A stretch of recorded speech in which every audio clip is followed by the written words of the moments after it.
Американци, Руси и Англичани подготвени да инвестираат во Добрево и Тораница. Представници на водечки фирми од областа на рударството речиси се којдневно се во пробишти пикрива Паланка во намера да се информираат за состојбите, но и можностите на двата рудника. Пред 2 дена беше новите собственици на рудникот САСА, американската компанија, предходно беа и Солвеј, руската компанија, и неколку други компании, Генезис, австралиска компанија.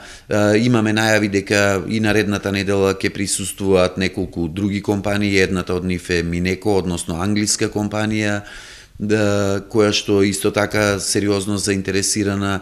Ливестон беа присутни овде исто така. Иако државата ја одзеде концесијата на Индоминерали, огласот за нов концесионер се уште не е распишан. Во меѓувреме се очекуваат двете рочишта закажани за Индоминерали во Штипскиот суд. Од нив особено значајно е она на 18 февруари, кога одборот на доверители треба да одлучи за понатамошната судбина на имотот на Индоминерали. Можни се две сценарија. Едното е на барање на некој од доверителите да се разгледа понудата за рестартирање, меѓутоа овде се јавува еден проблем, бидејќи концесијата е веќе одземена на компанијата Индоминерали и Метали и мора да се оди како два паралелни процеси. Едното е продажба на имотот од страна на стечениот управник, односно со одобрување на одборот на доверители, за да ги со тие пари подмират своите побарувања. Другиот дел е доделување на концесија од страна на владата на најдобриот понудувач, која што концесија треба овие денови да биде распишан тендерот.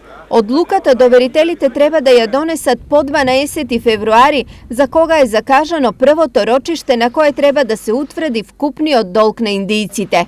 Начинот на кој што ќе се оди кон рестартирање ќе го дознаеме на предлог на стечениот управник на рочиштето кое што е закажано на 12 февруари и на 18 февруари и врз основа на предлогот од стечајниот управник, односно од стечајниот судија, ќе донесеме одлука како одбор на доверители кој ќе биде правецот во кој што ќе се движиме.